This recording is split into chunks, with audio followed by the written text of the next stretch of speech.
¿Alguna vez te has sentido invisible en tu propia casa? ¿Alguna vez alguien que debería respetarte te ha llamado patético? Yo sí, y durante años me tragué cada insulto, cada mirada de desprecio, cada risa cruel de mi nuera. Me llamo Elena, tengo 58 años, y esta es la historia de cómo mi silencio se convirtió en el arma más poderosa que pude tener. Ese domingo por la tarde, mientras toda la familia estaba reunida para almorzar, Marcela, mi nuera, decidió que era el momento perfecto para humillarme una vez más. No sabía que ese sería el día en que todo cambiaría, no para mí, sino para el hombre que me había acompañado en silencio durante 35 años, mi esposo, Roberto. Lo que estás a punto de escuchar no se trata solo de una mujer humillada, se trata de sacrificios invisibles, decisiones imposibles tomadas en el silencio de la madrugada, un amor tan profundo que se manifiesta de las maneras más inesperadas. Se trata de cómo una sola verdad puede reescribir décadas de juicios injustos. Hoy les contaré cada detalle de ese día. Los guiaré por los rincones de mi memoria, les mostraré las cicatrices que llevo y les revelaré el secreto que mi esposo guardó todos estos años. Un secreto que, cuando finalmente salió a la luz, silenció incluso a la boca más cruel. Prepárate, porque esta historia te hará cuestionar todo lo que piensas sobre la familia, la lealtad y la fuerza invisible de las mujeres que son constantemente subestimadas. Antes de comenzar la historia, tengo mucha curiosidad por saber desde qué país están viendo este video. Déjenme el nombre de su país en los comentarios para que sepa con cuántos amigos de todo el mundo estoy conectando. Y ahora comencemos con la historia. La mesa estaba puesta con el mantel de lino bordado que heredé de mi madre. Cada plato, cada cubertería, cada detalle había sido cuidadosamente pensado por mí. Como siempre, pasé toda la mañana en la cocina preparando el cordero asado que tanto le gustaba a Roberto, la ensalada griega con aceitunas que importé especialmente para él y la tarta de limón, tradición familiar desde hace 3 generaciones. Me dolían las manos. La artritis había empeorado en los últimos meses, pero nunca me quejé. Nunca dejaría de cumplir con mis obligaciones como anfitriona, como madre, como abuela. Incluso si eso significaba despertarme a las 5 de la mañana un domingo para asegurarme de que todo estuviera perfecto. Mi hijo Diego llegó primero, con Marcela y sus 2 hijos, Mateo y Sofía. Los niños corrieron a abrazarme, y por un momento, todo pareció valer la pena. Sus sonrisas fueron el combustible que me mantuvo en marcha, incluso cuando mi cuerpo pedía a gritos descanso. Marcela entró como siempre, quejándose. La casa estaba demasiado caliente, el perro estaba muy inquieto, el tráfico era imposible, todo culpa mía por vivir en un barrio tan anticuado. Respiré hondo, como había aprendido a hacer durante los 10 años que habían pasado desde que se unió a la familia. Roberto estaba en la sala, leyendo el periódico. Levantó la vista un instante, cuando Marcela empezó a quejarse, pero volvió a su lectura. Mi esposo siempre ha sido un hombre de pocas palabras. Algunos pensaban que era distante, pero yo conocía cada uno de sus silencios. Sabía cuándo era acuerdo, cuándo reflexión y cuándo solo cansancio. Por 35 años, trabajando como médico en hospitales públicos. Pronto llegó mi hija Carmen con su esposo y mi hermana Beatriz. La casa se llenó de voces, risas infantiles y el tintineo de las copas al servir el vino. Así me gustaba. Mi casa llena de vida, vibrante, llena de familia. Sirve los aperitivos, esas empanadillas que triunfaban desde que Diego era niño. Marcela agarró una, le dio un mordisco e hizo una mueca. «Está demasiado salado, Elena», dijo, lo suficientemente alto para que todos lo oyeran. «Tienes que tener más cuidado. Con la edad, las papilas gustativas se vuelven menos sensibles, ¿sabes? Quizás sea hora de dejarle las riendas de la cocina a alguien más joven». Sentí que me subía el calor, pero sonreí. Siempre sonreía. Carmen me miró con solidaridad, pero no dijo nada. Nadie decía nada nunca. Marcela tenía una forma de dominar cualquier ambiente, de hacer que sus opiniones parecieran hechos indiscutibles. Durante el almuerzo, continuó. Criticó la temperatura de la comida. Sugirió que considerara contratar a alguien que me ayudara, ya que claramente se estaba volviendo difícil mantener los estándares, e incluso comentó sobre mi ropa. ¿Es este uno de esos vestidos que usaba tu madre en los 80? Preguntó riendo. Me encanta tu estilo vintage, Elena. Es tan auténtico. Diego estaba demasiado concentrado en su plato. Carmen se mordía el labio. Roberto seguía comiendo en silencio. Y yo seguí sirviendo, sonriendo, asegurándome de que todos tuvieran servilletas limpias y más vino. Después del plato principal, cuando me levanté a buscar el postre, Marcela se ofreció a ayudar. De camino a la cocina, se cruzó con Roberto y dijo, con un tono que sonaba a broma, pero que contenía veneno: Roberto, tienes que convencer a tu esposa de que descanse más. Mira esas ojeras. Parece 10 años mayor. No le sienta bien a la imagen familiar tener a una mujer tan desgastada siempre a cargo de las reuniones. Regresé con el pastel, fingiendo no haber oído. Corté rebanadas generosas para todos, especialmente para los niños. Mateo dio un grito de alegría al ver su postre favorito. Sofía aplaudió. Estos eran los momentos que importaban. Pero Marcela no había terminado. Mientras todos comían el postre, se limpió la boca con la servilleta y dijo, mirándome fijamente: «Sabes, Elena, es admirable cómo aún intentas mantener todas estas tradiciones. ¿Pero no te parece un poco patético? Una mujer de tu edad matándose en la cocina, intentando impresionar a quienes ya te quieren. ¿O es que no confías en que te queramos sin todo este esfuerzo desesperado?» El silencio que siguió fue ensordecedor. Sentí que todas las miradas en la mesa se volvían hacia mí. Sentí el peso de esa palabra, patético, caer sobre mí como una piedra. Me tembló la mano y casi se me cae el tenedor. Y entonces, por primera vez en 10 años, oí que la voz de Roberto se alzaba. No era un grito. Mi esposo nunca gritaba. Pero había algo en ese tono que incluso hizo callar a Marcela. «Marcela», dijo, colocando la servilleta sobre la mesa, «creo que es hora de que sepas algo». Roberto jamás había interrumpido una comida en 35 años de matrimonio. Era de esos hombres que creían que la mesa era un lugar sagrado, donde la comida y la compañía debían disfrutarse en paz. Ver a mi esposo levantarse, con esa expresión que no pude descifrar, me aceleró el corazón. Marcela parpadeó, sorprendida. Diego miró a su padre con una mezcla de curiosidad y preocupación. Carmen sostuvo la mano de su esposo por debajo de la mesa. Los niños, percibiendo la tensión, guardaron silencio. «Roberto, cariño», empecé intentando calmar lo que fuera que estuviera a punto de suceder. «No necesitas», levantó la mano suavemente, pidiéndome silencio. No fue un gesto agresivo, sino firme. Sus ojos, esos ojos marrones que me habían seguido desde los 23 años, brillaban como no los había visto en mucho tiempo. «No, Elena, sí que lo necesitas», dijo en voz baja pero penetrante. «Has estado en silencio demasiado tiempo. Y yo también».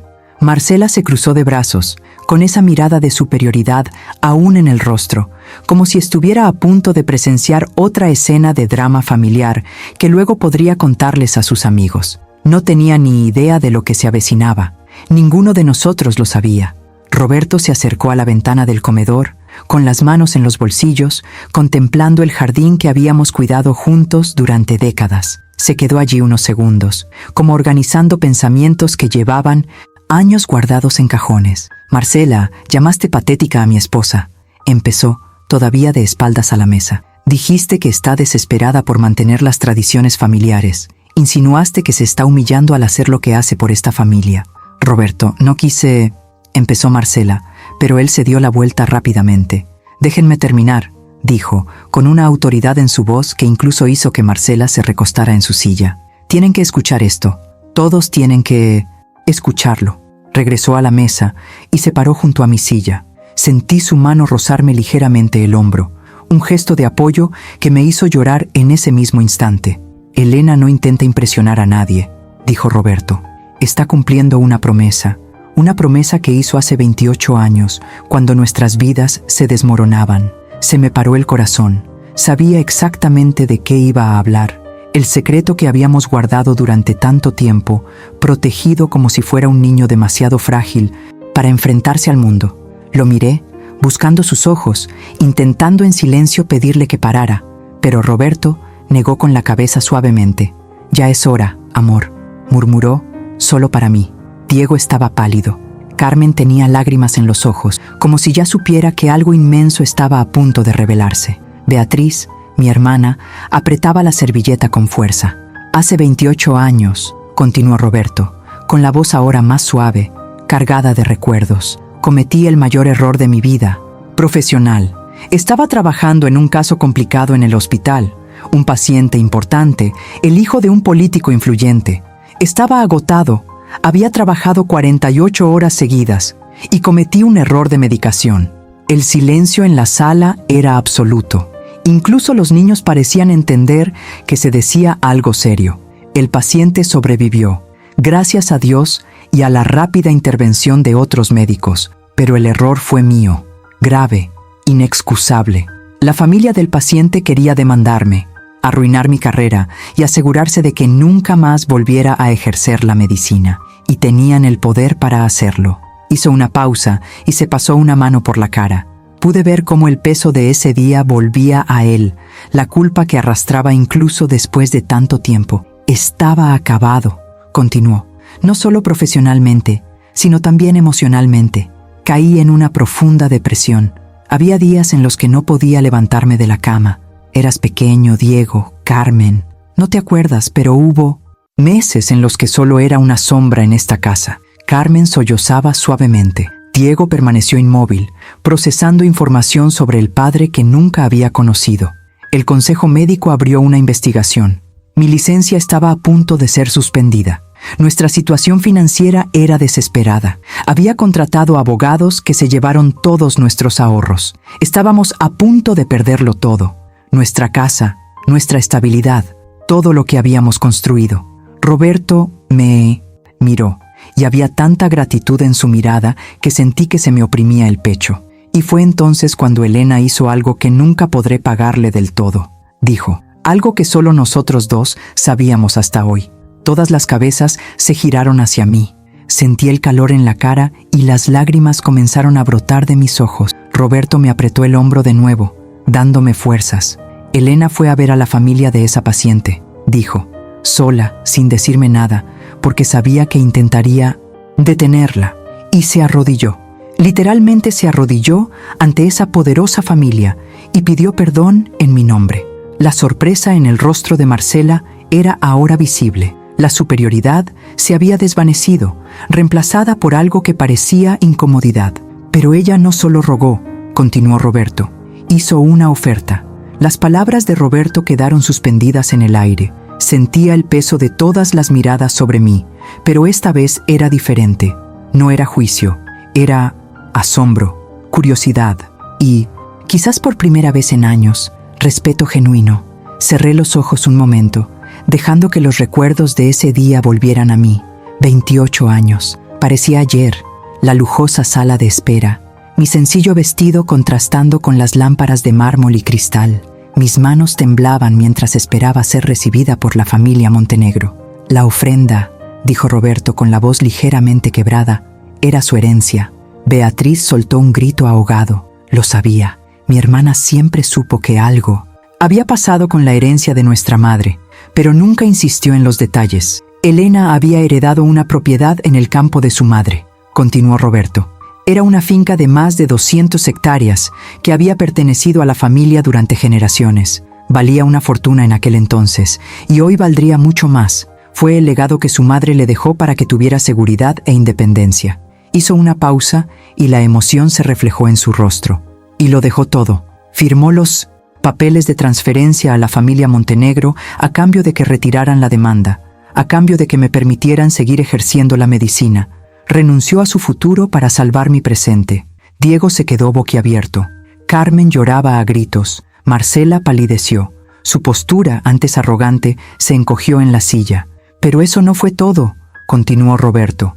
Elena hizo más, mucho más. Quería que parara. No necesitaba revelarlo todo. No necesitaba revelar cada detalle de mi humillación, de mi sacrificio. Pero me tomó la mano, entrelazando nuestros dedos, y continuó. La familia Montenegro aceptó la propiedad, pero impuso condiciones. Querían asegurarse de que el escándalo no se filtrara y de que la reputación de su hijo no se viera manchada. Así que le hicieron firmar a Elena un acuerdo de confidencialidad. No podía contarle a nadie sobre el error médico, no podía mencionar sus nombres, no podía hablar del acuerdo. ¿Por eso nunca lo supimos?, preguntó. Diego con voz débil. Por eso, confirmó Roberto. Pero había más. Querían humillarla, que comprendiera cuál era su lugar. Hicieron que Elena trabajara para ellos durante 6 meses, sin paga, como una especie de compensación adicional por el trauma que le había causado a su hijo. La conmoción en la sala era palpable. Beatriz se levantó de la silla, tapándose la boca con las manos. Elena pasó 6 meses despertándose a las 5 de la mañana, dijo Roberto, yendo a la mansión Montenegro y trabajando como empleada doméstica, limpiando, cocinando, sirviendo las cenas, todo mientras cuidaba de ustedes 2 niños pequeños en casa, mientras cuidaba de mí, que estaba emocionalmente devastado. Ahora las lágrimas corrían por mi rostro. Eran recuerdos que había enterrado profundamente, cubiertos con capas y capas de fuerza y resiliencia que no sabía que poseía. Se iba temprano por la mañana, continuó Roberto, con la voz entrecortada por la emoción, y regresaba tarde por la noche. Decía que hacía trabajos esporádicos, temporales. Estaba tan consumido por mi propia oscuridad que no lo cuestioné, no lo vi. Y eso es algo que me perseguirá para siempre. Papá, susurró Carmen. Un día fui a buscar a Elena, dijo Roberto. Estaba empezando a salir de la depresión, y algo me decía que fuera. Al llegar, vi a mi esposa, la mujer que amaba, de rodillas, fregando el piso de una mansión. Vestía un uniforme de sirvienta. Tenía las manos rojas de tanto trabajar. Se detuvo, tragando saliva con dificultad y secándose una lágrima que se le había escapado. Cuando nuestras miradas se cruzaron, continuó. Vi en ella no vergüenza, sino determinación. Me hizo un gesto para que me fuera, para no armar un escándalo, porque sabía que si lo hacía, el trato se desmoronaría y todo por lo que se había sacrificado sería en vano. Roberto ahora miró directamente a Marcela, quien también tenía lágrimas en los ojos. Así que cuando llaman patética a mi esposa por preparar los almuerzos del domingo, dijo con voz firme, cuando la critican por levantarse temprano para preparar la comida para la familia, cuando se ríen de sus tradiciones, están escupiendo en el sacrificio más noble que jamás he visto hacer a alguien. No lo sabía, murmuró Marcela. No, coincidió Roberto. No lo sabías, porque Elena nunca lo dice, nunca presume, nunca usa su sacrificio como arma ni para ganarse la compasión. Simplemente sigue, haciéndolo de siempre, cuidar, amar, servir. No por desesperación ni por insensatez, sino porque así es ella. Se giró hacia mí y se arrodilló junto a mi silla. Y fui un cobarde por dejarte llevar esa carga sola durante tanto tiempo, por dejar que te juzgaran sin saber la verdad, por no defenderte cada vez que debía hacerlo. Roberto, comencé, pero él negó con la cabeza. No, Elena, mereces que todos lo sepan, mereces reconocimiento, mereces respeto. El silencio que siguió fue diferente a cualquier otro que hubiéramos experimentado en esa casa. No era el silencio incómodo que siguió a las críticas de Marcela. No era el silencio vacío de las comidas tensas. Era un silencio denso, cargado de revelaciones, donde cada persona presente procesaba, recalculaba, repensaba años de suposiciones. Diego fue el primero en moverse. Mi hijo, mi primogénito, que siempre se había parecido tanto a su padre, tranquilo, pensativo, de reacción lenta, se levantó de la silla con minumcionos, una expresión que nunca antes había visto. Había ira, pero también un profundo dolor. 28 años, dijo con voz temblorosa. Yo tenía 4, Carmen, 2. Caminó hacia donde yo estaba, sus ojos buscando los míos. Mamá, recuerdo que te fuiste en mitad de la noche. Recuerdo despertarme y preguntarle a la niñera dónde estabas. Me dijo que estabas trabajando para darnos una vida mejor. Nunca lo supe, nunca lo imaginé. Su voz se quebró por completo. Diego se arrodilló frente a mí, como Roberto aún lo hacía, y me tomó las manos. Perdóname, dijo. Perdóname por todos los domingos que guardé silencio mientras mi esposa te faltaba al respeto. Perdóname por no defenderte, por no ver lo que pasaba frente a mí. Diego, hijo, empecé, pero él continuó. No, mamá, necesito decirte esto. Dejé que mi zona de confort, mi cobardía al evitar el conflicto, hablara más fuerte que el respeto que debería tenerte. Y eso se acaba hoy. Se giró hacia Marcela, quien permanecía inmóvil en su silla, con lágrimas corriendo silenciosamente por su rostro. La máscara de superioridad se había desmoronado por completo, revelando a una mujer que parecía haberse encogido, como si cada palabra de Roberto le hubiera quitado una capa de la armadura que llevaba. «Marcela», dijo Diego con voz firme, «vamos a tener una conversación muy seria cuando lleguemos a casa. Una conversación que debería haber ocurrido hace mucho tiempo». Marcela asintió débilmente, incapaz de encontrar las palabras. Era la primera vez en 10 años que la veía sin una respuesta preparada, sin una crítica aguda en la punta de la lengua. Carmen se levantó y se acercó a mí, abrazándome desde detrás de la silla. Sentí sus lágrimas caer sobre mi hombro. «Mamá, eres la mujer más fuerte que conozco», me susurró al oído, «y voy a pasar el resto de mi vida intentando ser la mitad de lo que eres tú». Beatriz, mi hermana menor, también se acercó. Me tomó la mano libre y dijo: «Elena, siempre supe que algo le había pasado a la granja de mamá, pero me dijiste que la vendiste para invertir en la educación de los niños. Te creí porque siempre has sido así, siempre poniendo a los demás primero». Ella miró a Roberto con renovado respeto. «Gracias por finalmente decir la verdad. Gracias por darle el reconocimiento que merece». Roberto se levantó y me ayudó a hacer lo mismo. Me temblaban las rodillas y la cabeza me daba vueltas por la intensidad de las emociones. Me abrazó y, por primera vez en mucho tiempo, me permití sentirme vulnerable en sus brazos. «Debería habértelo dicho antes», murmuró contra mi pelo. «Pero me hiciste prometer. Dijiste que no querías que los niños crecieran sabiendo, que no querías que vieran a su padre como un fracaso, como alguien que necesitaba ser rescatado». «No eres un fracaso», respondí en voz baja. «Salvaste cientos de vidas después de ese día. Te convertiste en uno de los mejores médicos de la ciudad. Valió la pena, Roberto. Todo valió la pena. No debería haberte costado tanto», dijo. «No debería haberte costado tu dignidad, tu herencia, años de tu vida». Miré a mi alrededor. Mi familia estaba allí, por fin viéndome de verdad.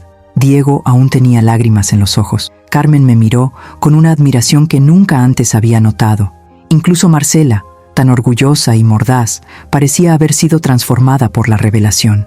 Pero fueron Mateo y Sofía, mis nietos, quienes me rompieron el corazón. No entendían del todo lo que estaba pasando, pero sentían el peso del momento. Mateo se acercó y me preguntó: «Abuela, ¿por qué lloran todos? ¿Estás bien?». Me arrodillé frente a él, ignorando el dolor en mis rodillas, y sostuve su pequeño rostro entre mis manos. «Estoy más que bien, mi amor», le dije.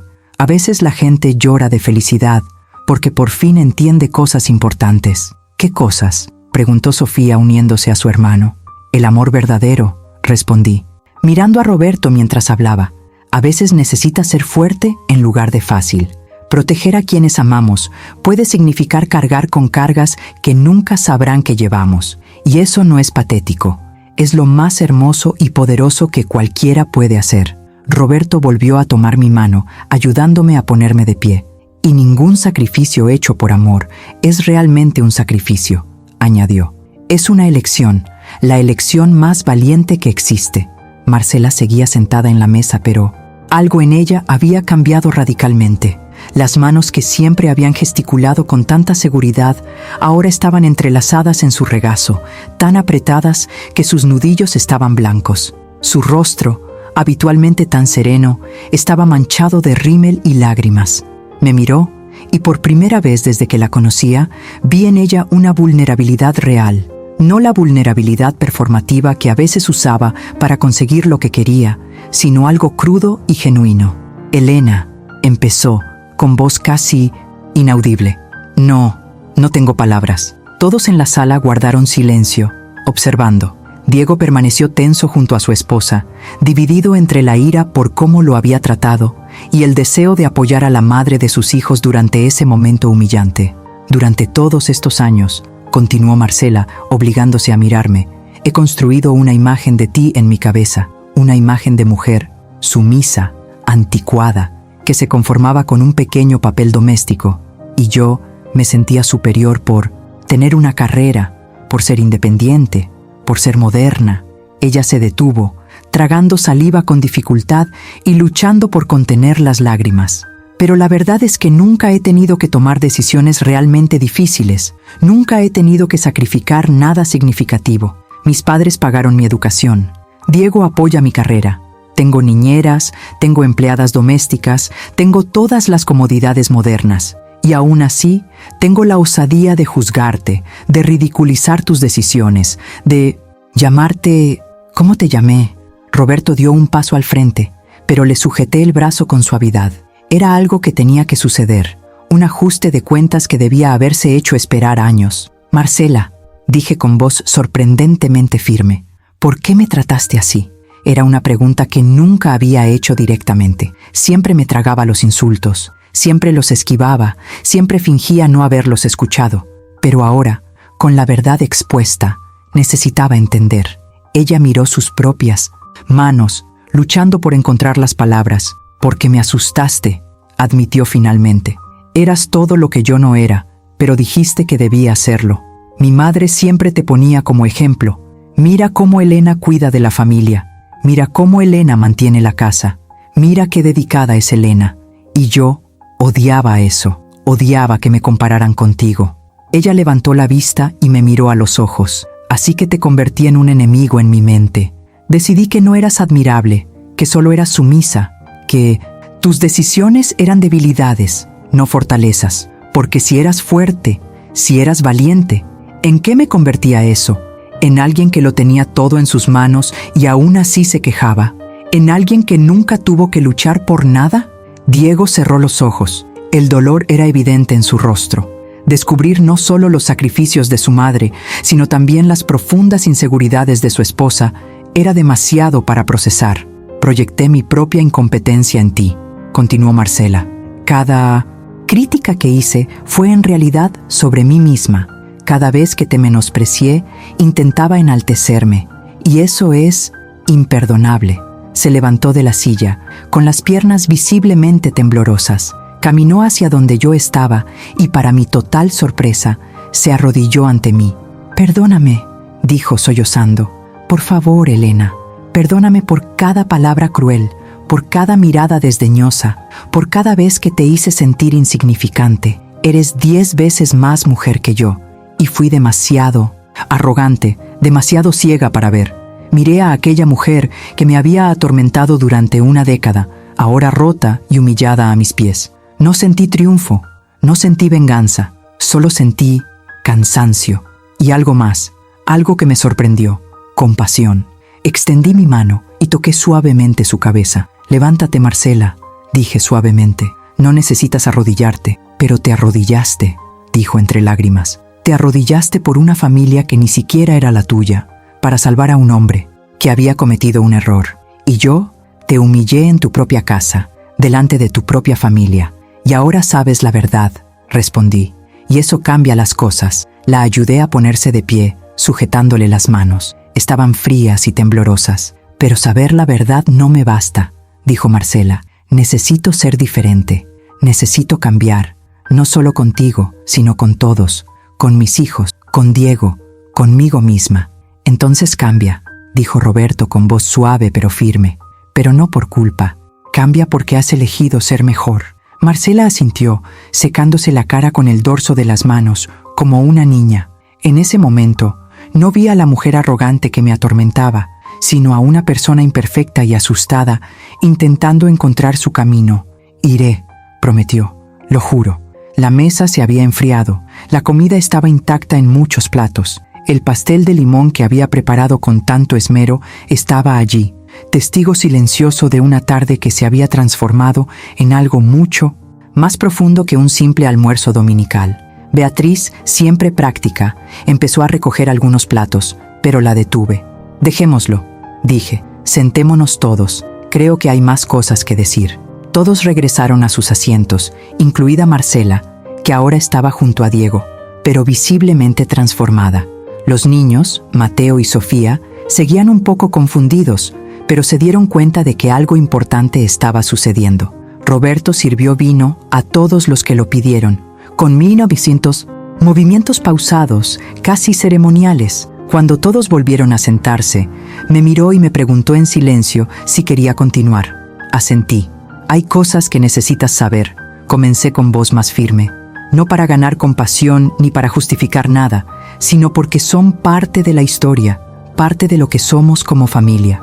Carmen sostuvo mi mano sobre la mesa, dándome fuerza. Esos 6 meses trabajando en la mansión Montenegro, continué, fueron los meses más difíciles de mi vida. Pero también fueron los meses en los que descubrí quién era realmente. ¿Qué quieres decir, mamá?, preguntó Diego. Siempre había sido la hija obediente, la esposa devota, la madre devota, pero nunca me habían puesto a prueba de verdad. Nunca tuve que elegir entre mi orgullo y el bienestar de quienes amaba. Esta experiencia me quebró de muchas maneras, pero también me forjó. Miré a Roberto, que me observaba con una ternura que me dolía el corazón. Hubo días en que llegaba a casa y lloraba en la ducha, admití.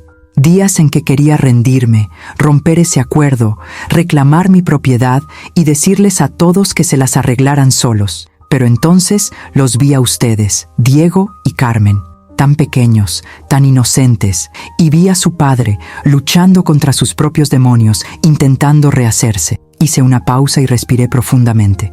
Y me di cuenta de que el amor verdadero no se trata de grandes gestos románticos. Se trata de las decisiones que tomamos cuando nadie nos ve. Se trata de lo que estamos dispuestos a cargar para que quienes amamos puedan caminar con más ligereza. Pero fue injusto, dijo Carmen con la voz llena de ira. Lo que te hicieron fue injusto. La familia Montenegro, el sistema, todos. Lo fue, acepté. Pero la vida rara vez es justa, hija mía. Y podemos pasarnos la vida entera lamentando injusticias. O podemos elegir qué hacer con ellas. Elegí transformar esa experiencia en fuerza, en propósito. Por eso nunca te quejas, dijo Diego, como si se le hubiera encendido una bombilla. Por mucho que trabajes, por mucho que te esfuerces, nunca te quejas, porque he aprendido que quejarse no cambia nada, respondí. Pero la acción sí, las decisiones sí, el amor sí. Marcela escuchaba atentamente, absorbiendo cada palabra como si fuera la lección más importante que había recibido jamás. Elena, dijo vacilante, ¿puedo preguntarte algo? Él puede. ¿Te has arrepentido alguna vez de haber hecho eso? ¿De haber renunciado a tu herencia? ¿De haberte humillado así? Fue una pregunta honesta y merecía una respuesta honesta.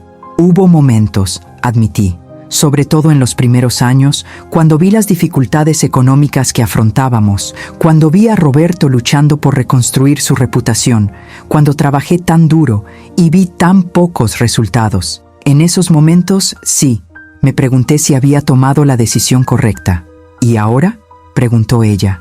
Miré a mi alrededor. Mi esposo, quien se había convertido en un médico respetado, quien había salvado innumerables vidas en las décadas siguientes. Mi hijo y mi hija, adultos fuertes e íntegros. Mis nietos, creciendo en una familia que, a pesar de sus defectos, era unida.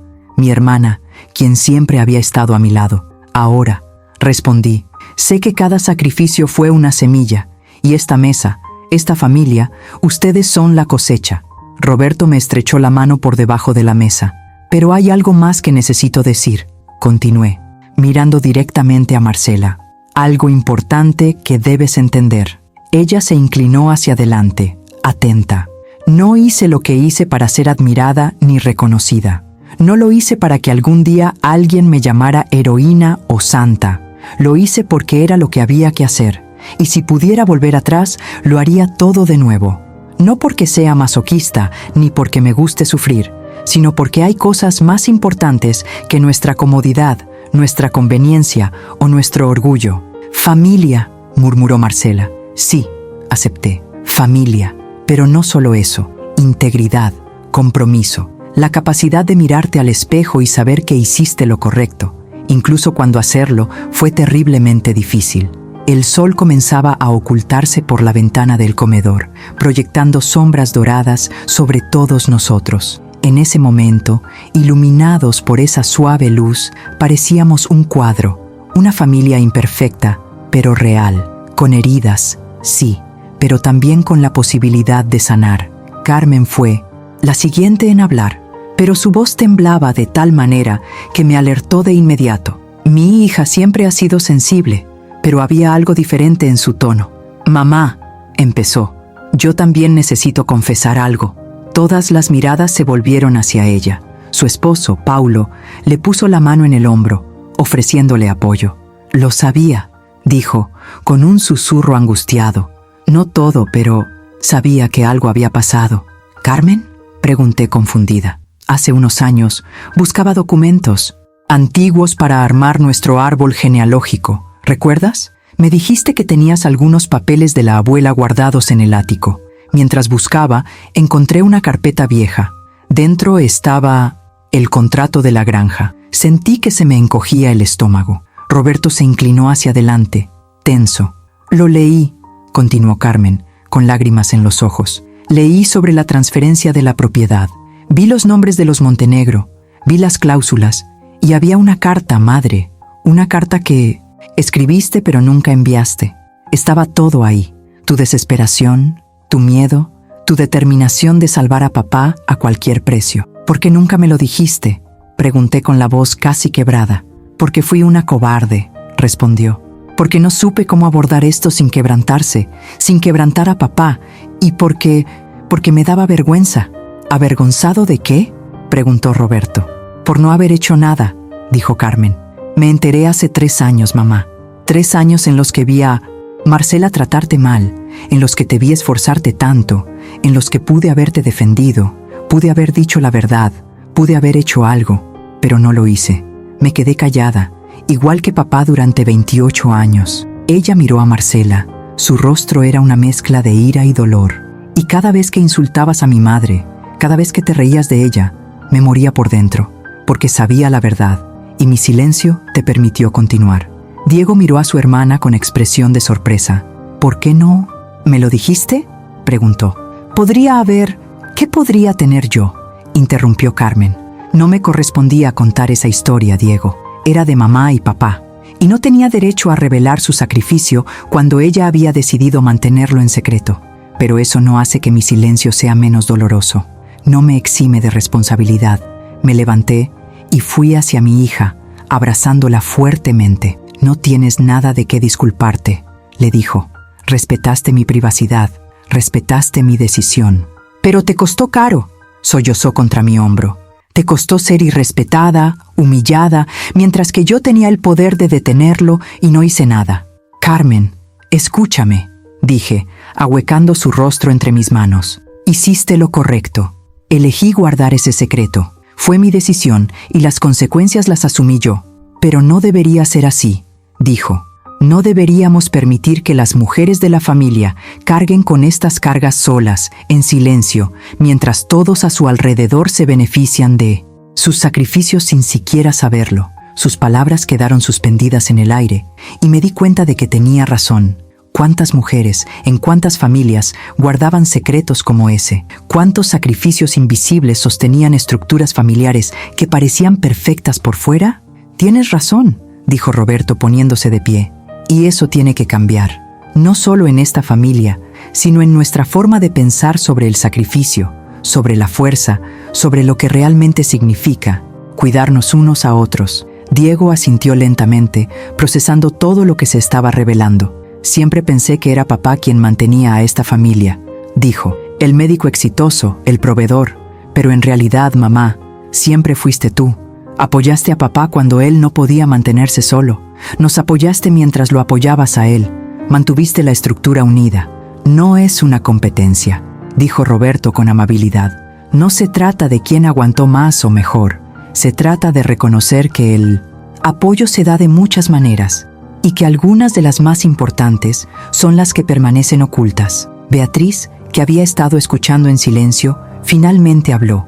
Nuestra madre siempre decía que la verdadera fuerza no hace ruido, que los árboles más arraigados son los que no se mecen con el viento. Hablaba de ti, Elena. Siempre lo ha hecho. Regresé a mi lugar en la mesa, sintiendo que el peso de décadas de secretos finalmente se había aliviado de mis hombros. Fue liberador y aterrador a la vez. Hay tantas cosas que podrían haber sido diferentes, dije. Tantas cosas que desearía haber hecho de otra manera. Pero no puedo cambiar el pasado. Solo puedo, con suerte, ayudar a forjar un futuro diferente. Miré a Mateo y Sofía, que todavía procesaban todo con la inocencia propia de su edad. Para ellos, dije, señalando a mis nietos, para que crezcan en una familia donde no haya secretos vergonzosos, donde el sacrificio se reconozca, no se oculte, donde la fuerza se celebre en todas sus formas. Sí, asintió Marcela con voz firme. Por ellos y por nosotros, para ser mejores que antes. Beatriz sirvió café a todos, en un intento de normalizar el momento, de darles un respiro. El aroma a café recién hecho llenó la sala, un contraste reconfortante con la intensidad emocional que aún flotaba en el aire. Fue Diego quien rompió el silencio esta vez. La granja, dijo, nunca has hablado de ella, ni una sola vez en todos estos años. Ella sonrió con tristeza. La granja, mi refugio de la infancia, mi legado, mi futuro robado. ¿Qué quieres saber?, pregunté. Todo, dijo. Quiero saber qué perdiste, lo que sacrificaste por nosotros. Respiré profundamente y dejé que los recuerdos regresaran. Era una propiedad hermosa, comencé.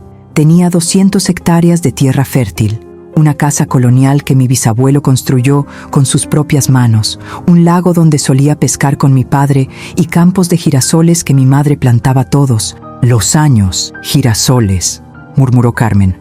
¿Por eso siempre tienes girasoles en casa? Sí, confirmé.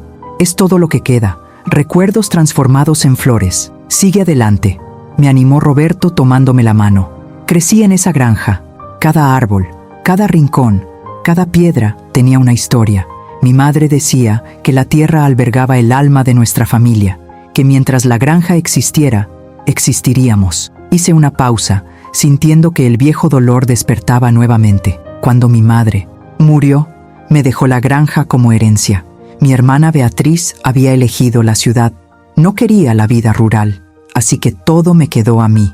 Y yo tenía planes para transformarla en un refugio, quizás un pequeño hotel familiar. Quería que crecieras allí, como yo. Quería que mis nietos corrieran por los mismos campos donde yo corrí. Pero luego vino el error médico de papá, dijo Diego comprensivo. Sí, y de repente me encontré ante una decisión imposible. La granja o mi marido, mi pasado o mi futuro, mi herencia o mi familia. No fue una elección justa, dijo Marcela con la voz llena de ira en mi defensa. No, acepté, pero fue mi decisión y la tomé. ¿Cómo estuvo?, preguntó Carmen. ¿El día que firmaste los papeles? Cerré los ojos, volviendo a ese terrible día. Fui solo. Roberto estaba en casa, aún sumido en la oscuridad de la depresión. El abogado de los Montenegro estaba allí, con todos los documentos preparados. No perdieron el tiempo. Era como si hubieran estado esperando una oportunidad como esta. ¿Y la familia Montenegro?, preguntó Diego. ¿Estaban allí? La matriarca estaba allí, respondí. Doña Isabela Montenegro, una mujer elegante y fría. Me miró como si fuera un insecto, como si mi sacrificio fuera lo mínimo que les debía por tener un marido tan incompetente. «Oh, Dios mío», susurró Beatriz. Dijo, continué, con la voz cada vez más fuerte por la ira del recuerdo, que debería estar agradecida. Agradecida de que aceptaran la propiedad. Agradecida de que no destruyeran por completo la vida de Roberto. Como si me estuvieran haciendo un favor. Roberto me apretó la mano tan fuerte que me dolió. Y me tragué el orgullo, dije. Me tragué la ira. Firmé cada página. Y cuando terminé, cuando la granja ya no era mía, ella dijo algo que nunca olvidaré. ¿Qué?, preguntó Diego. Ella dijo, espero que tu marido valga el precio que pagaste, porque las mujeres como tú, que se rebajan tanto, rara vez reciben el reconocimiento que creen merecer. El silencio que siguió estuvo cargado de ira compartida. Esa bruja, dijo Beatriz sin disculparse por su lenguaje. Se equivocó, dijo Roberto con la voz quebrada. Mereces todo el reconocimiento del mundo, y más, mucho más del que yo podría darte jamás. Lo peor, continué, no fue firmar los papeles, fue lo que vino después. Los 6 meses trabajando para ellos, me obligaron a limpiar los mismos pasillos que había recorrido como él. Terrateniente que les compró las cortinas. Me obligaron a servir cenas en platos pagados con mi propiedad. Fue una humillación calculada. Querían quebrarme el alma, pero no pudieron, dijo Carmen. Casi lo logran, admití. Hubo un día unos 3 meses después de empezar a trabajar allí, que estaba limpiando el baño de Isabela Montenegro. Ella entró y se quedó allí parada, observándome, comentando que lo estaba haciendo mal y que las empleadas domésticas de verdad lo hacían mejor. Hice una pausa, luchando por contener las lágrimas que vinieron con el recuerdo, y me di cuenta de que lo estaba disfrutando. Disfrutaba viéndome de rodillas, literalmente fregando su inodoro. Había convertido mi sacrificio en su entretenimiento. ¿Cómo lo soportaste?, preguntó Marcela. ¿Cómo no te rindiste? Porque esa noche, respondí, llegué a casa y vi a Roberto bromeando contigo, Diego y Carmen. Se reía por primera vez en meses. Estaba volviendo a ser él mismo. Y supe que estaba dando resultado, que mi sacrificio tenía sentido, que estaba salvando no solo su carrera, sino su alma. ¿Y eso fue suficiente?, preguntó Diego. Tenía que serlo, respondí simplemente, porque era lo único que tenía. Ya era de noche. A través de las ventanas pude ver cómo las luces de la ciudad empezaban a parpadear, cada una representando a una familia, cada una con sus propios secretos, sus propios sacrificios silenciosos. Roberto se levantó y encendió las luces tenues del comedor. Nadie se había movido para irse. Era como si todos supieran que esta noche era demasiado importante para interrumpirla, que había cosas que decir, entender, sanar. Tengo una pregunta, dijo Paulo, el esposo de Carmen, hablando por primera vez desde que la conversación había tomado este giro. Si no es demasiado personal, puedes preguntar, le animé. ¿Alguna vez culpaste a Roberto? ¿Te enojaste con él por ponerte en esa situación? Era una pregunta difícil, pero justa. Roberto permaneció tenso a mi lado, esperando mi respuesta. Sí, respondí con sinceridad. Hubo momentos en que me ponía furiosa, momentos en que lo miraba y pensaba, ¿por qué yo? ¿Por qué tengo que ser yo quien lleve esta carga? Sobre todo en los días malos, cuando Isabela Montenegro era particularmente cruel, cuando me dolía tanto el cuerpo que apenas podía moverme, cuando llegaba a casa agotada y aún tenía que cuidar a 2 niños pequeños. Miré a Roberto, viendo el dolor en su rostro. Pero la ira nunca duró mucho, continué, porque vi lo que ese error le estaba haciendo. Vi cómo se castigaba, cómo cargaba con la culpa, y sabía que él habría hecho lo mismo por mí, sin dudarlo, si los papeles hubieran sido al revés. ¿Cómo lo sabes?, preguntó Marcela. Porque sí, respondí. De otras maneras, en otros momentos. El amor verdadero no es una hoja de cálculo donde se lleva la cuenta de quién se sacrificó más. Es una danza donde a veces uno lleva la delantera y a veces el otro, pero ambos se mueven al mismo ritmo. Roberto se secó una lágrima que rodaba por su rostro. Nunca podré compensarte, dijo. Nunca podré devolverte esos años, esa propiedad, esa parte de ti que te arrebataron. No hay necesidad de compensación, respondí. Me diste 35 años de un matrimonio sólido. Me diste 2 hijos maravillosos. Me diste una vida que, a pesar de todo, estuvo llena de amor. Eso no es compensación. Es construir algo juntos. Construimos algo juntos sobre las ruinas de lo que podría habernos destruido. Beatriz ahora lloraba abiertamente. Ustedes 2 son el tipo de pareja que siempre he querido ser, dijo. No la pareja perfecta que se ve en las revistas, pero la pareja de verdad. La que aguanta las tormentas juntos y sale fortalecida. No siempre nos sentimos fuertes, admitió Roberto. Hay días, incluso hoy, en que me despierto y pienso en ese error. Pienso en el paciente que casi muere. Pienso en lo que le hice a Elena, y la culpa es abrumadora. ¿Y qué haces esos días?, preguntó Diego. La miro, respondió Roberto mirándome fijamente. Y recuerdo que ella decidió salvarme. No porque tuviera que hacerlo, sino porque quería. Y trato de honrar esa decisión siendo el mejor hombre que puedo ser, siendo el mejor médico que puedo ser, salvando las vidas que puedo salvar.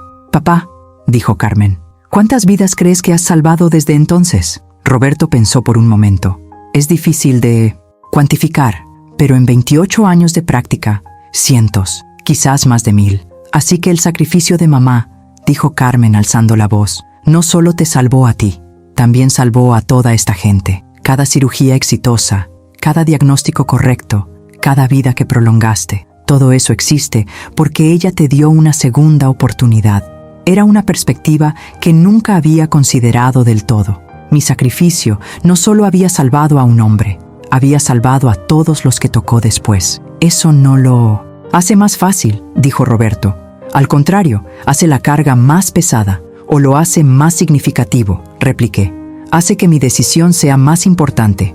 No se trataba solo de nosotros, se trataba de todas esas vidas futuras. Mateo, que llevaba tanto tiempo en silencio, de repente preguntó: «Abuelo, ¿vas a enseñarme a ser médico como tú?» Roberto sonrió entre lágrimas. «Si quieres, hijo mío, pero primero te voy a enseñar algo más importante, a reconocer el sacrificio, a honrar a quienes hacen posible tu vida, a nunca subestimar la fuerza silenciosa de quienes te rodean». «Igual que la abuela», dijo Sofía. «Sí», coincidió Roberto, «igualito a la abuela». Marcela había estado callada, absorbiéndolo todo. Ahora miró a sus propios hijos y dijo: «Y te enseñaré a nunca juzgar a alguien sin conocer su historia, a nunca asumir que sabes por qué alguien toma las decisiones que toma, a tratar a todos, especialmente a quienes sirven en silencio, con el respeto que merecen». «Todos estamos aprendiendo», dijo Diego. «No solo los niños, nosotros también. Yo también». Me miró con una expresión tan amorosa y respetuosa que mi corazón casi estalló. «Mamá, quiero que sepas algo», dijo. «A partir de hoy, las cosas van a ser diferentes. No solo en cómo te tratamos, sino en cómo distribuimos las responsabilidades. Ya no tendrás que cargar con todo sola». «Diego, no», la interrumpió con suavidad. «Ya te has sacrificado bastante. Es hora de que la próxima generación empiece a retribuir».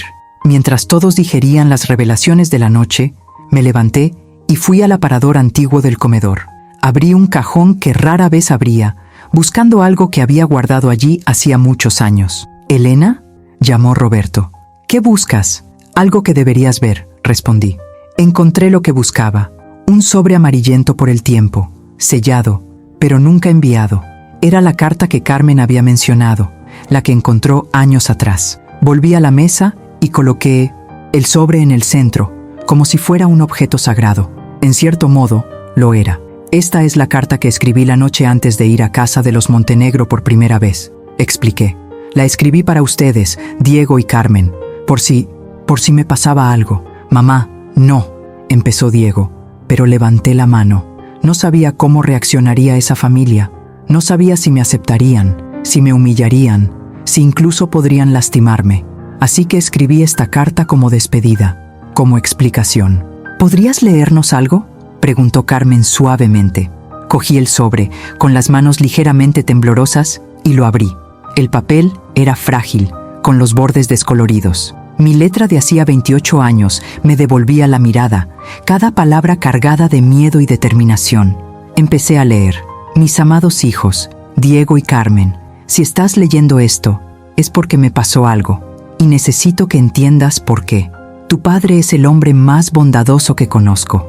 Dedica su vida a salvar otras vidas. Pero, incluso los mejores cometemos errores. Y a veces, esos errores tienen consecuencias que parecen insoportables. Esta noche, mientras escribo esto, ustedes dos duermen en sus habitaciones. Diego, abrazabas a tu osito de peluche. Carmen, te chupabas el dedo como siempre. Eres tan pequeño, tan inocente, tan ajeno a la tormenta que está a punto de desatar sobre nuestra familia. Mañana haré algo que a algunos les parecerá extremo. Negociaré con personas poderosas y les ofreceré algo valioso a cambio de una segunda oportunidad para tu padre.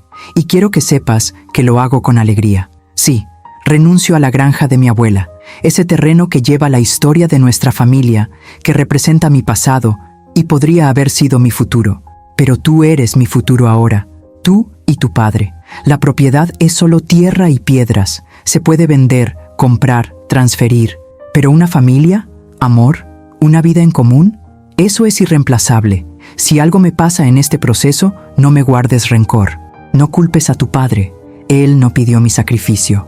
Lo elegí libremente, como lo habría elegido 1000 veces si hubiera sido necesario. Quiero que crezcan sabiendo que el amor verdadero no se trata de llevar la cuenta.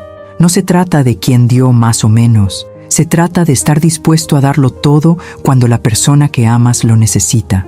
Y quiero que seas valiente, más valiente que yo. Quiero que defiendas lo correcto, incluso cuando sea difícil. Quiero que protejas a los débiles, que honres los sacrificios de los demás, que vivas con integridad. Tu abuela siempre decía que no somos los momentos fáciles, sino los difíciles, los momentos en que tenemos que elegir entre lo conveniente y lo correcto. Mañana tomaré mi decisión, y sé que es la correcta. Con todo mi amor, ahora y siempre, mamá. El silencio que siguió a la lectura fue profundo. Las lágrimas corrían abundantemente por los rostros de todos los presentes en la mesa. Eras tan joven, susurró Beatriz. Solo tenías 30 años y ya eras tan sabia. Tenía miedo, corregí. No era prudente, solo estaba decidido.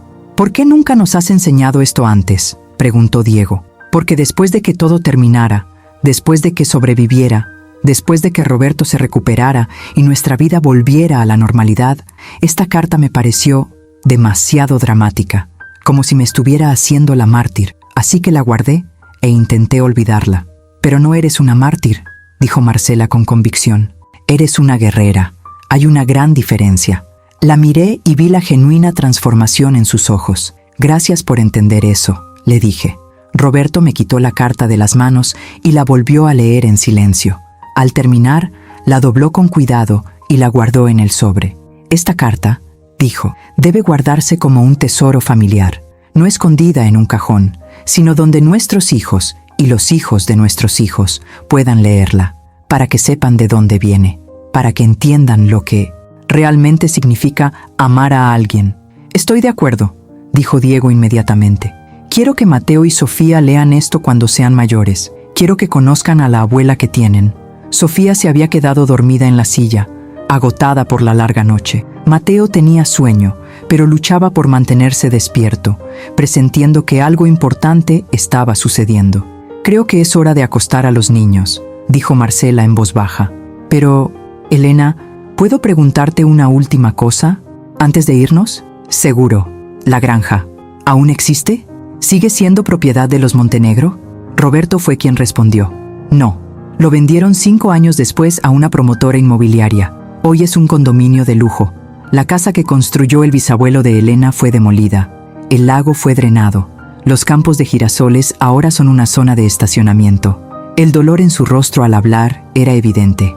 Había cargado con esta culpa todos estos años, sabiendo que el sacrificio de Elena no solo había sido grande, sino irreversible. ¿Ni siquiera conservaron nada?, preguntó Carmen indignada. Nada, confirmé.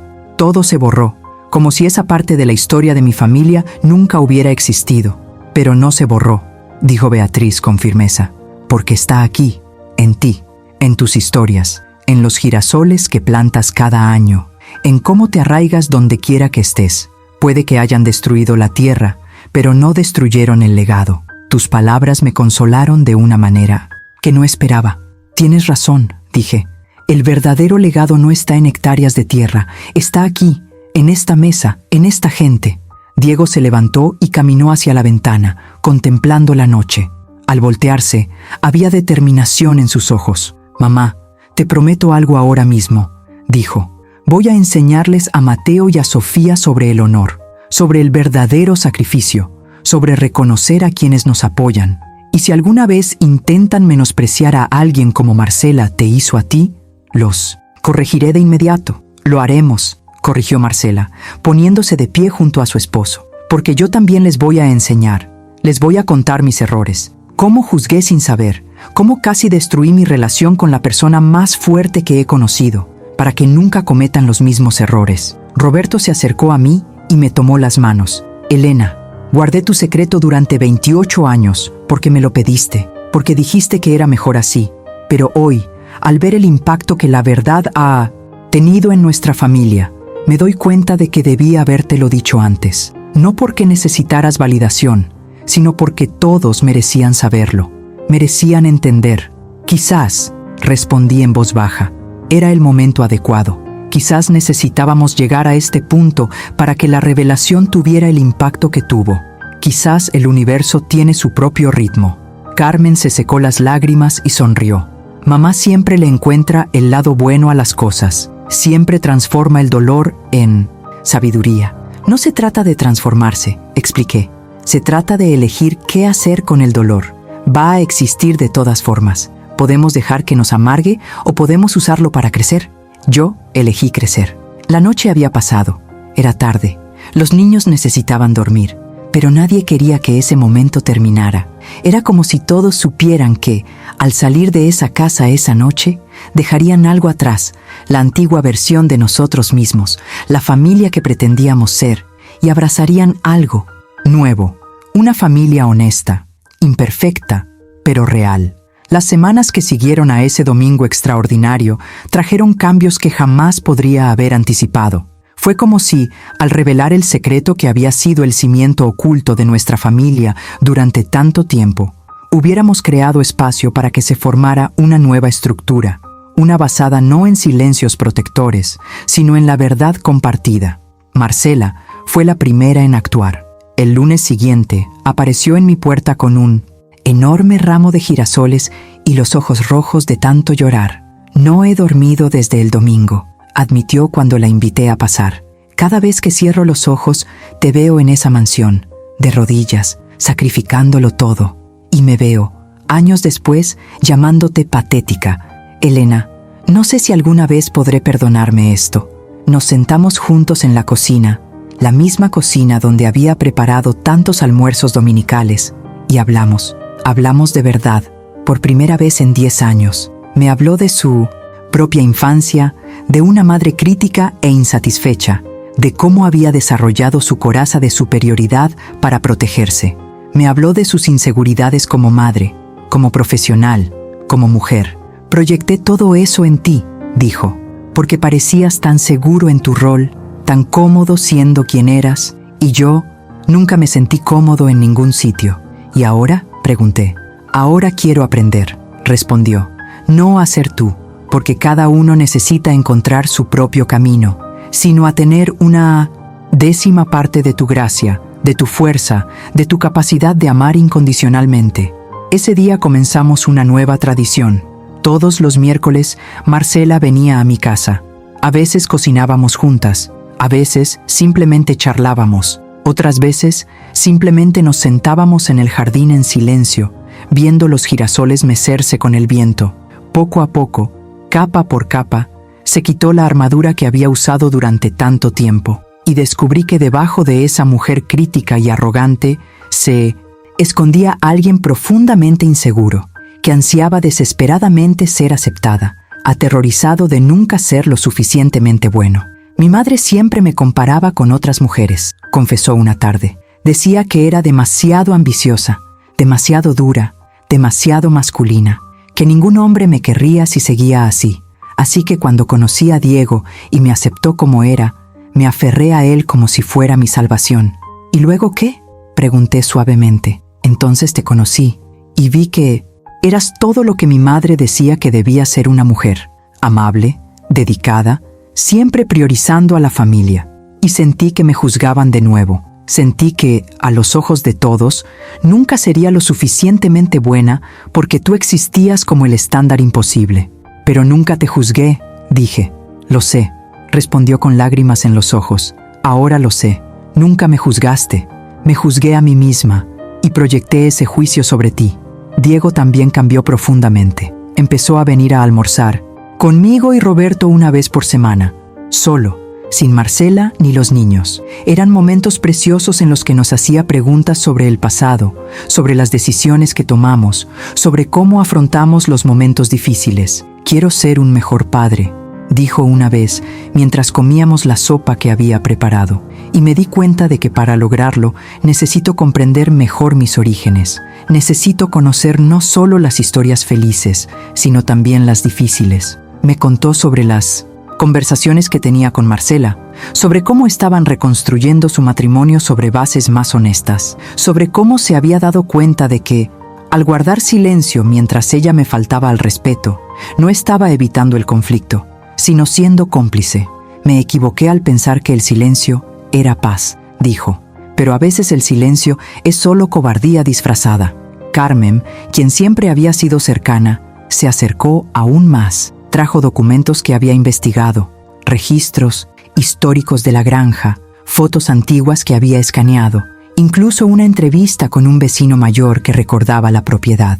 «Estoy creando un archivo familiar», explicó, extendiendo fotos antiguas sobre la mesa, para que las futuras generaciones sepan de dónde vienen, para que su sacrificio no caiga en el olvido. Había encontrado fotos de la finca que yo ni siquiera sabía que existían. La casa colonial con su amplia terraza, el lago cristalino donde mi padre me enseñó a pescar, los interminables campos de girasoles que parecían tocar el cielo. «Fue tan hermoso», susurré, tocando las fotos con dedos temblorosos. «Sí, lo fue», coincidió Carmen. «Pero, mamá, mira lo que has construido aquí.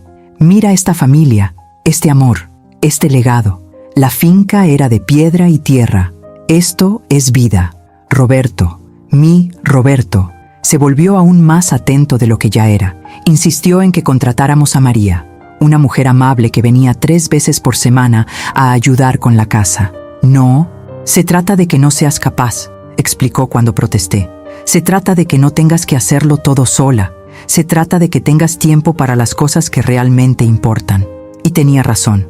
Con la ayuda de María, descubrí que tenía tiempo para cosas que había abandonado hacía décadas. Empecé a pintar de nuevo. Acuarelas de girasoles que regalé a mis amigos. Empecé a escribir un diario, documentando no solo los acontecimientos del día, sino también las lecciones aprendidas, las observaciones sobre la vida. «Estás floreciendo», comentó Roberto una mañana, encontrándome en el jardín con mi caballete. «Me estoy permitiendo florecer», corregí. «Hay una diferencia». Beatriz organizó una reunión con viejas amigas, mujeres que conocía desde hacía años, pero con las que había perdido el contacto. Fue sorprendente descubrir cuántas de ellas tenían sus propias historias de sacrificio silencioso. Rosa había abandonado una prometedora carrera como arquitecta para cuidar a su marido, que sufrió un derrame cerebral a los 40 años. Julia había criado sola a sus 3 hijos tras el abandono de su marido, trabajando en 2 empleos y sin quejarse jamás. Ana había cuidado a su suegra con Alzheimer durante 15 años, mientras sus propios hijos apenas la visitaban. «¿Por qué nunca hemos hablado de esto?», preguntó Rosa.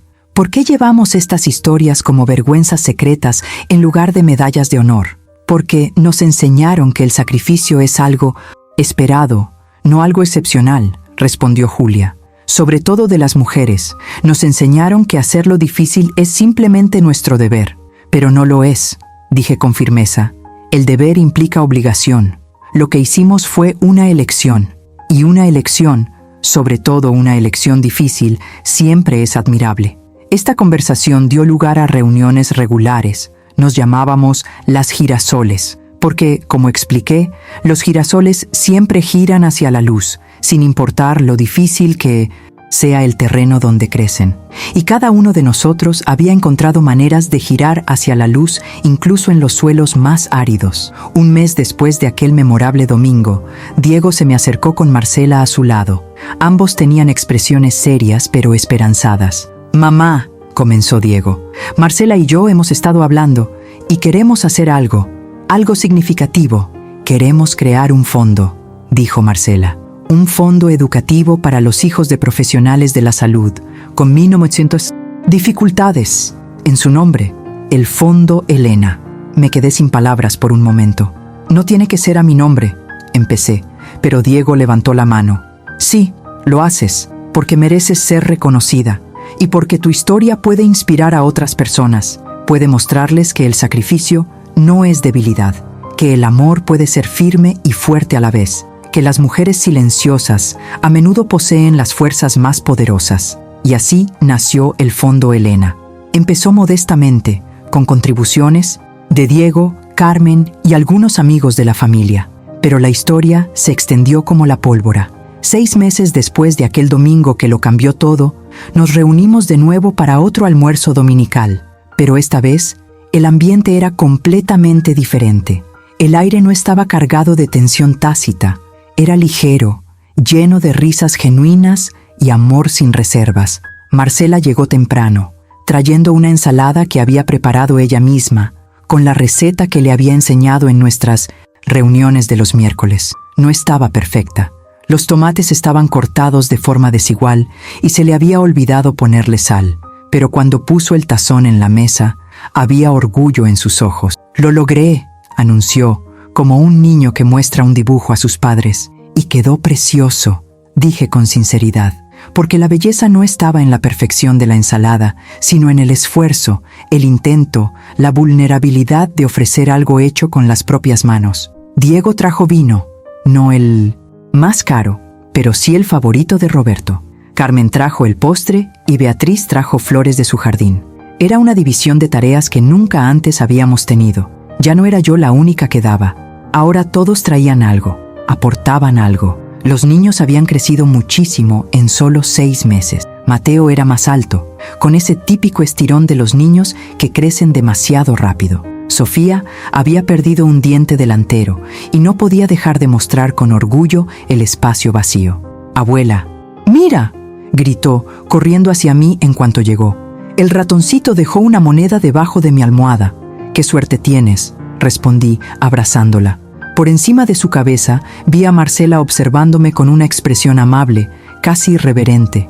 Nuestras miradas se cruzaron y ella sonrió, una sonrisa genuina, sin ironía ni superioridad. Cuando todos estuvieron reunidos alrededor de la mesa, que esta vez no había preparado yo mismo, sino que me ayudaron Carmen y Marcela, Diego golpeó su vaso con la cuchara, pidiendo atención. «Hoy es un día especial», anunció. «Tenemos noticias que compartir». Roberto me apretó la mano por debajo de la mesa. Sabía lo que venía.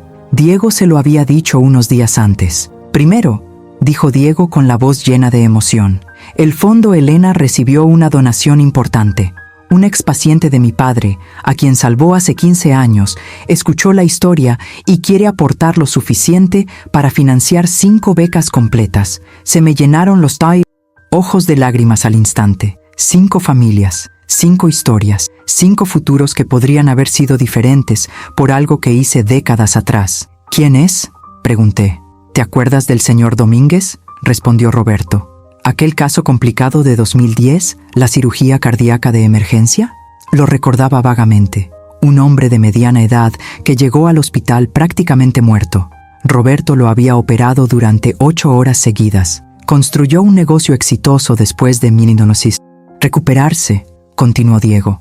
«Y cuando escuchó tu historia, mamá, cuando supo que el médico que te salvó la vida casi pierde su carrera y que él se salvó gracias al sacrificio de su esposa, dijo que era la historia más conmovedora que jamás había escuchado. Quiere conocerte», añadió Carmen. «Quiere agradecerte en persona.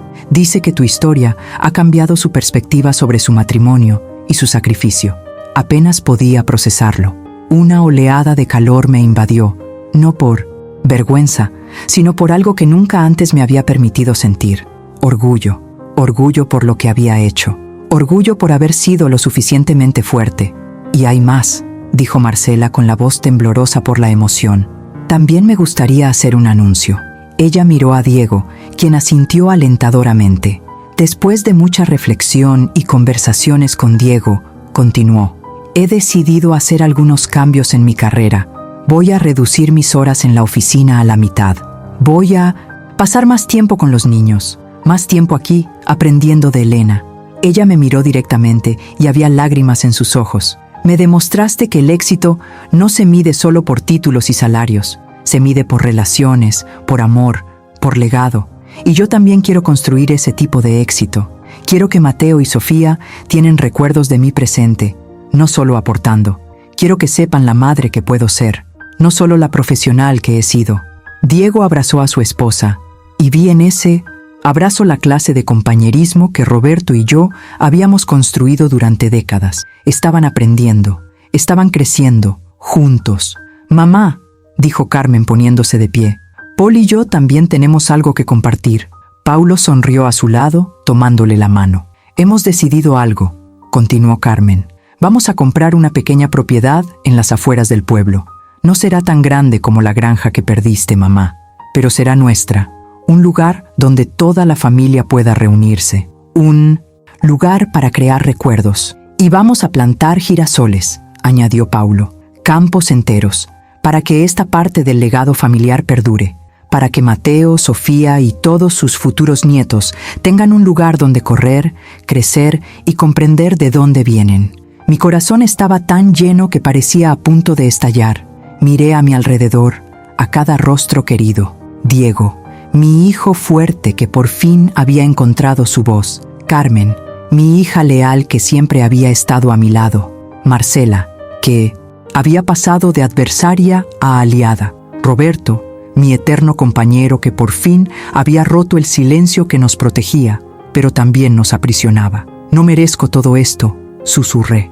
Te mereces esto y mucho más, dijo Roberto con firmeza. Y aún tengo una sorpresa para ti. Se levantó y se dirigió al aparador, regresando con un paquete cuidadosamente envuelto.